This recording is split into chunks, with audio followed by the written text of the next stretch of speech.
আমি পবিত্র কোরআনুল কারীম থেকে সূরা বনী ইসরাঈল থেকে 23 এবং 24 নম্বর আয়াত কারীমা তেলাওয়াত করেছি।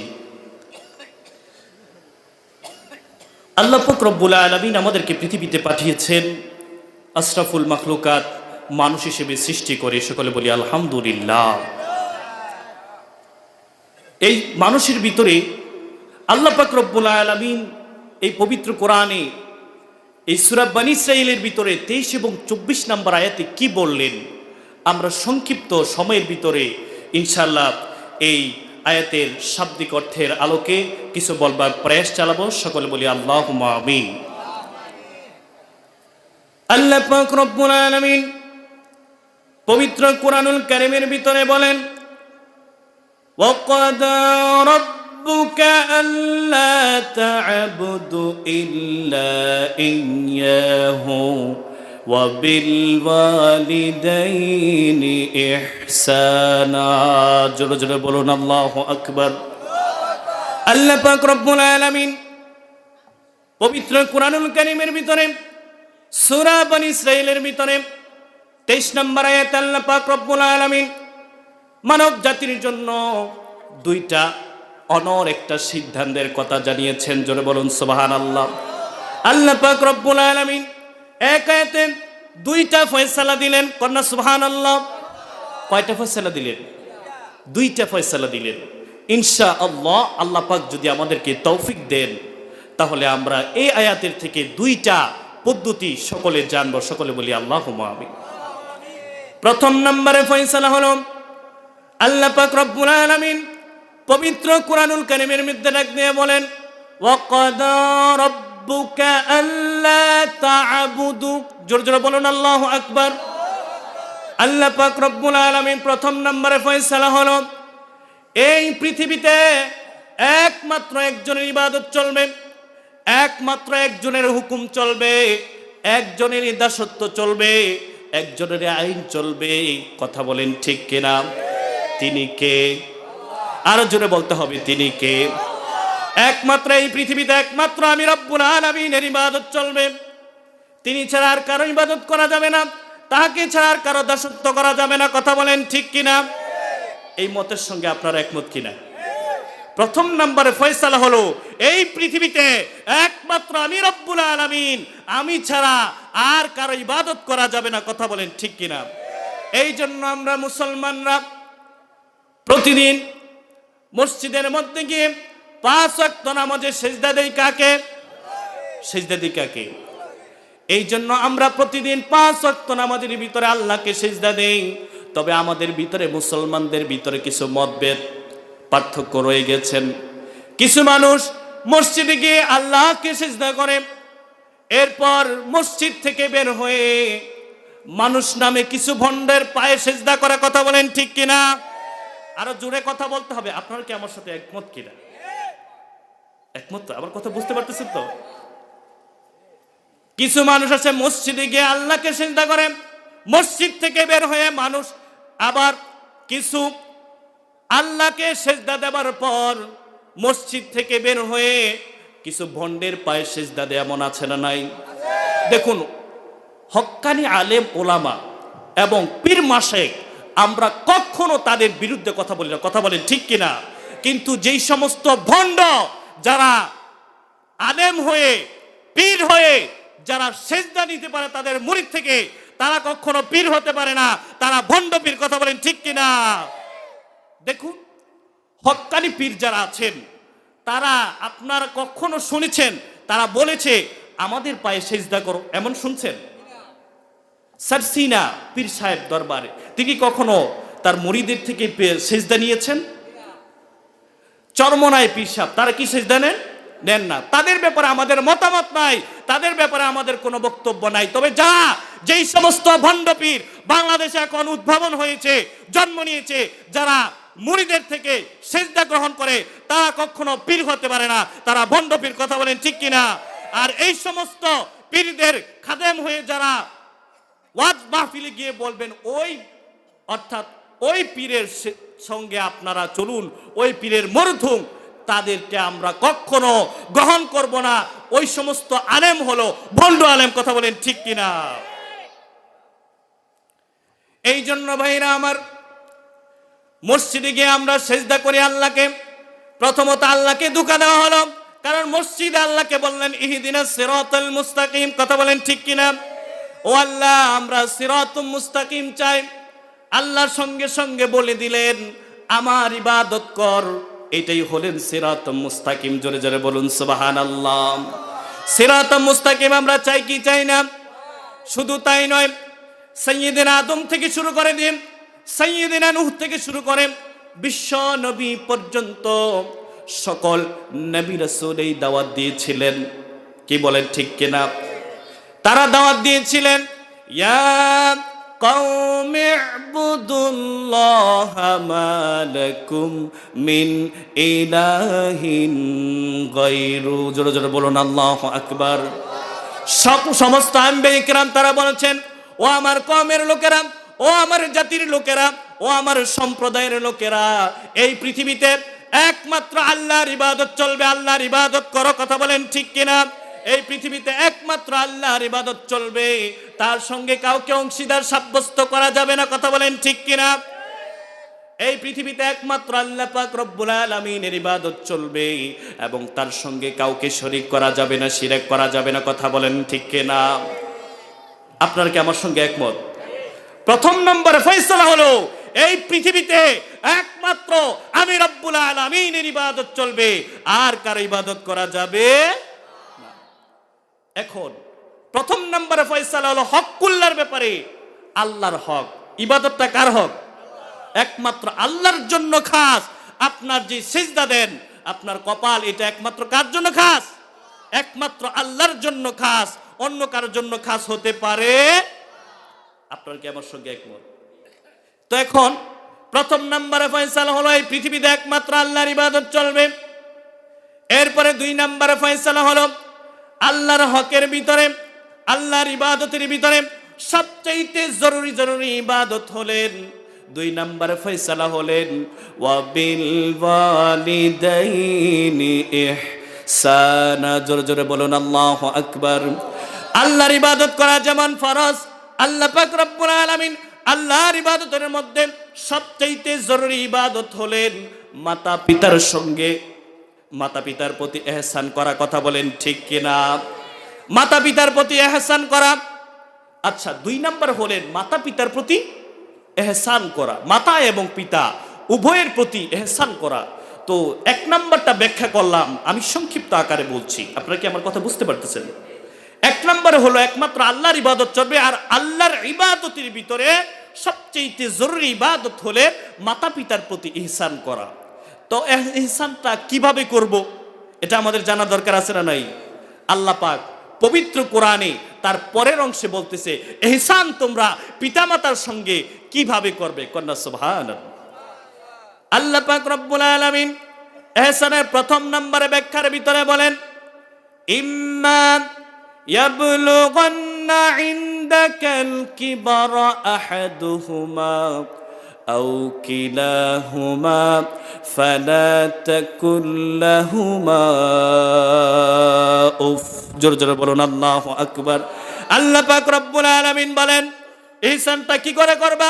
প্রথম নম্বরে ফয়সালা হলো, ইহসানের ব্যাখ্যা হলো তোমার পিতা এবং মাতা, তোমার বাবা এবং মা উভয়ে যখন বয়স্ক হয়ে যায় তাদের কোনো কর্মে কাণ্ডের জন্য তোমরা উফ আহ এই শব্দগুলো উচ্চারণ করা যাবে না। জোরে বলুন সুবহানাল্লাহ।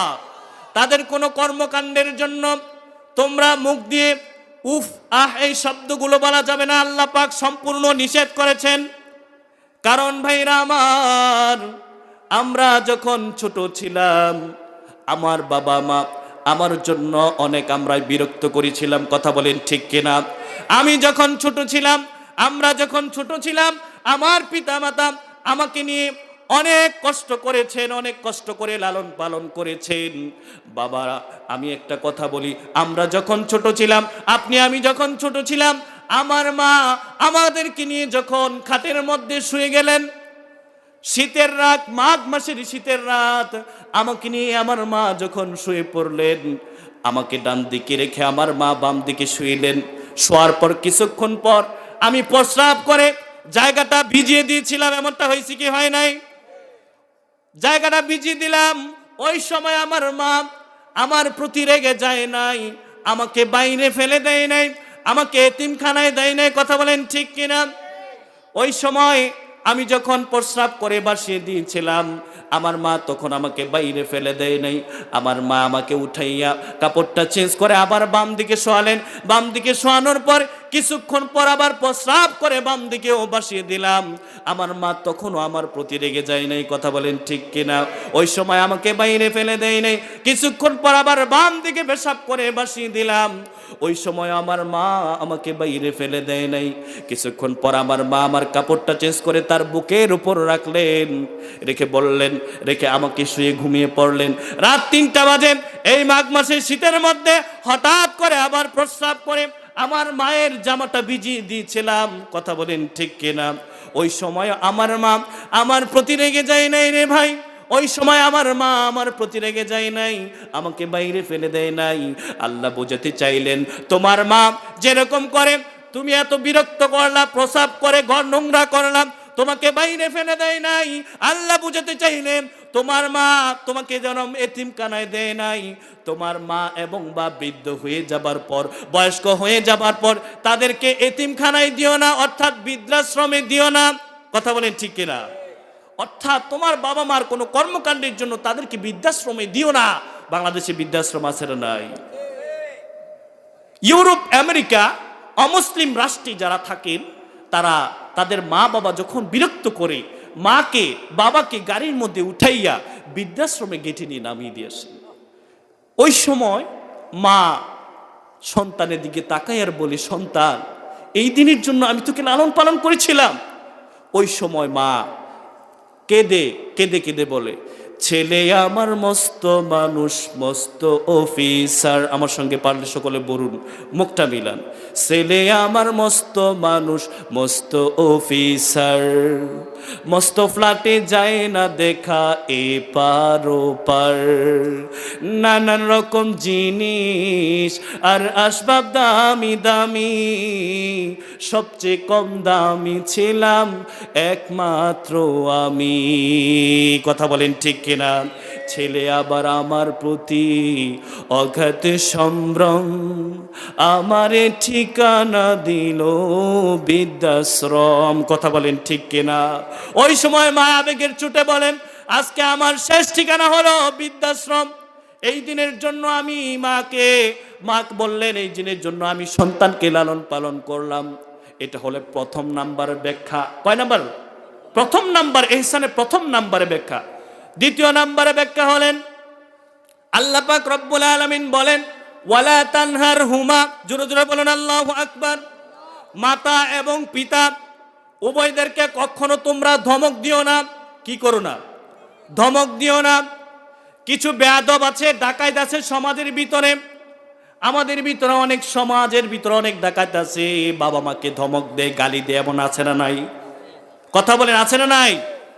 বাবা মাকে ধমক দেয়, বাবাকে বলে বুড়া, মাকে বলে বুড়ি। কথা বলেন ঠিক কিনা? এমন বলে কি বলে না?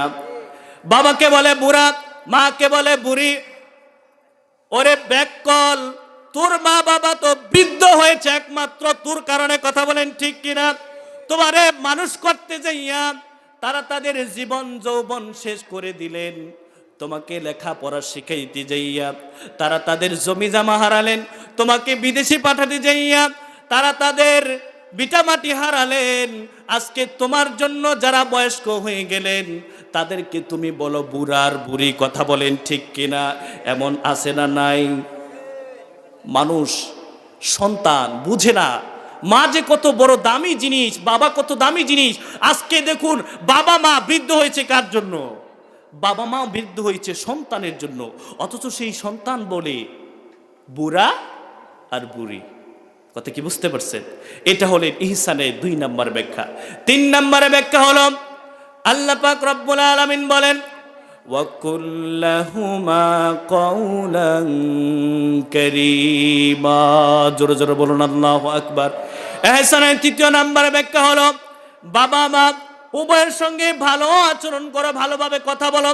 তোমার যত সুন্দর কথা আছে, সুন্দর ব্যবহার আছে, সবকিছু বাবা মার সঙ্গে করো। কথা বলেন ঠিক কিনা? তোমার যত সুন্দর ভাষা আছে, তোমার যত ভদ্রতা জানা আছে, তোমার যত নম্রতা জানা আছে, সব কিছু বাবা মার সঙ্গে করো। এরপর আল্লাহ পাক রব্বুল আলামিন বলেন ওয়াকফিদ লাহুমা জানাহাদ-দুল্লি মিনার রাহমাতি ওয়া কুর রাব্বিরহামহুমা কামা রাব্বায়ানি সাগীরা। জোরে জোরে বলুন আল্লাহু আকবার। আল্লাহ পাক রব্বুল আলামিন বলেন, ও সন্তান, তুমি তোমার রহমতের ডানা বাবা মার জন্য বিছিয়ে দাও। জোরে জোরে বলুন সুবহানাল্লাহ। তোমার যত ক্ষমতা আছে, তোমার যত সম্পদ আছে, বাবা মার পায়ের সামনে ঢেলে দাও। তোমার যত শক্তি আছে, সমর্থ আছে, তুমি ক্ষমতা আছে, বাবা মার জন্য দেখাও। কথা বলেন ঠিক কিনা? আর বাবা মা একজন কিংবা দুইজন যদি এই পৃথিবী ছেড়ে অন্ধকার কবরে যদি চলে যায়, কোথায় চলে যায়?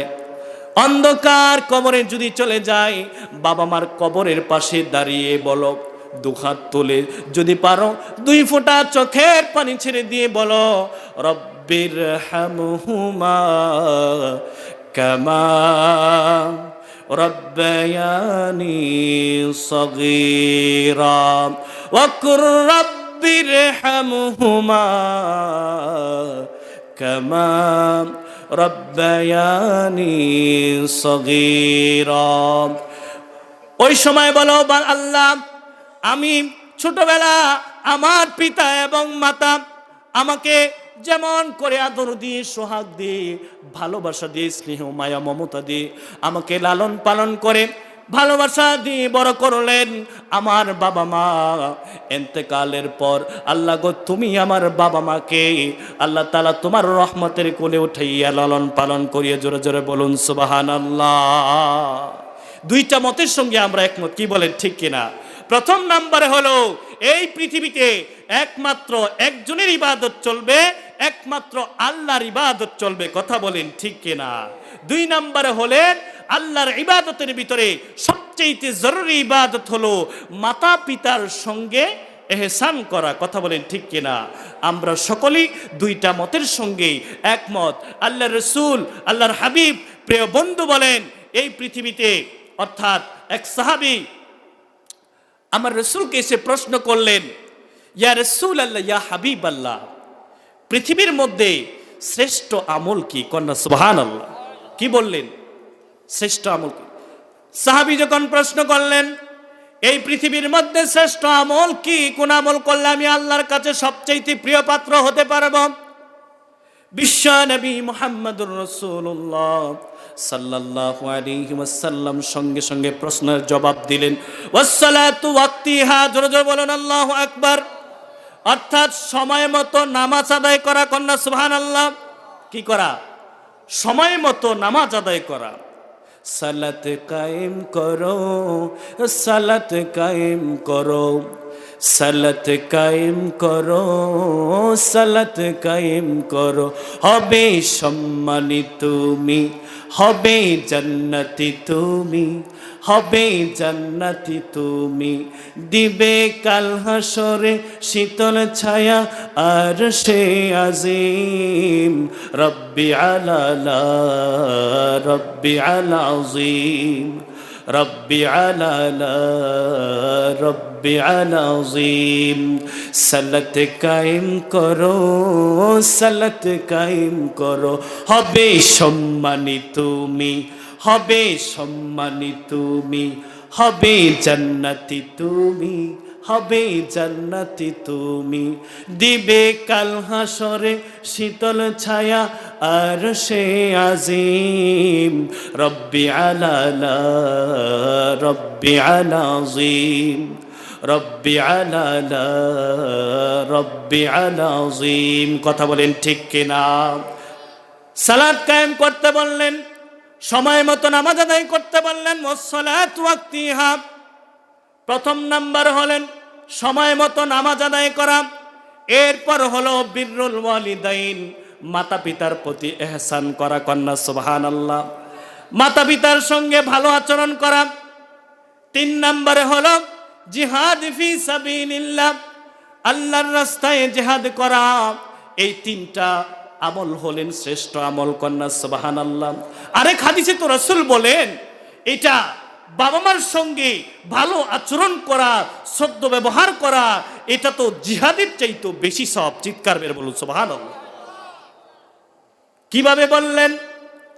এক সাহাবী আমার নবীকে এসে বললেন, ইয়া রাসূলুল্লাহ, ইয়া হাবিবাল্লাহ, আমি জিহাদে যেতে চাই। কন্যা সুবহানাল্লাহ, আমি জিহাদে যেতে চাই। এরপর রাসূল করিম সাল্লাল্লাহু আলাইহি ওয়াসাল্লাম ওই সাহাবীকে সঙ্গে সঙ্গে প্রশ্ন করলেন, ও আমার সাহাবী, তোমার বাড়িতে পিতামাতা জীবিত আছে কিনা? কি বললেন? পিতামাতা জীবিত আছে কিনা? তোমার বাবা মা কি পৃথিবীতে জীবিত আছেন? বললেন, নাম, হ্যাঁ, অবশ্যই আমার পিতামাতা জীবিত আছে। আল্লাহ রাসূল সঙ্গে সঙ্গে বলে দিলেন, ফাবিহিমা জাহি, বাবা মার খেদমত শুরু করে দাও। কন্যা সুবহানাল্লাহ। ঘরে বসে থেকেই জিহাদের সব পেয়ে যাবে। সুবহানাল্লাহ। তাইলে বুঝে গেল কি? হাদিস দ্বারা বুঝে গেল বাবা মার প্রতি খেদমত করা, ইহসান করা, এটা জিহাদের চাইতেও বেশি সব। ও ভাইরা আমার, বন্ধু চলে গেলে বন্ধু পাওয়া যায়, বউ চলে গেলে বউ পাওয়া যায়, বান্ধবী চলে গেলে বান্ধবী পাওয়া যায়। কিন্তু এই পৃথিবী থেকে যদি বাবা মা একজন যদি চলে যায়, আর কখনো ফিরে আসে না। কথা বলেন ঠিক কিনা? ও গো মা, তুমি এই ধরনের শ্রেষ্ঠ নিয়ামত, তোমার পদতলে রয়েছে জান্নাত। জোরে বলি সুবহানাল্লাহ। আমার সঙ্গে সকলে বলুন, ও গো মা, তুমি এই ধরনের শ্রেষ্ঠ নিয়ামত, তোমার পদতলে রয়েছে জান্নাত। ও গো মা, তুমি এই ধরনের শ্রেষ্ঠ নিয়ামত, তোমার পদতলে রয়েছে জান্নাত। জোরে বলুন সুবহানাল্লাহ। ও দুনিয়ার মানুষ, এই দুনিয়ার মানুষের, পুরুষ মানুষের পায়ের নিচে থাকে জুতা। কথা বলেন ঠিক কিনা? জুতার নিচে থাকে বালি কিংবা মাটি। কিন্তু বাবা আমার পায়ের নিচে 8টি জান্নাত রেখে দিলেন কে? আরো জোরে বলতে হবে, কে? বাবা মার পায়ের নিচে 8টি জান্নাত রেখে দিলেন আল্লাহ। এই জন্য আল্লাহ রাসূল বলেন, রিদার রাব্বিক ফি রিদাল ওয়ালিদাইন ওয়া সাকাতুহু ফি সাকাতিল ওয়ালিদাইন। বাবা মা যদি আপনার উপরে খুশি হয়ে যান, আরশের মালিক আল্লাহ পাক রব্বুল আলামিন আপনার উপর খুশি হয়ে যাবেন। আর বাবা মা যদি আপনার উপর নাখোশ হয়ে যান, বাবা মা যদি আপনার উপর নাখোশ হয়ে যান, আরশের মালিক আপনার উপরে নাখোশ হয়ে যাবেন। কথা বলেন ঠিক কিনা? এই জন্য আমরা ভাইরা আমার, বাবারা আমার,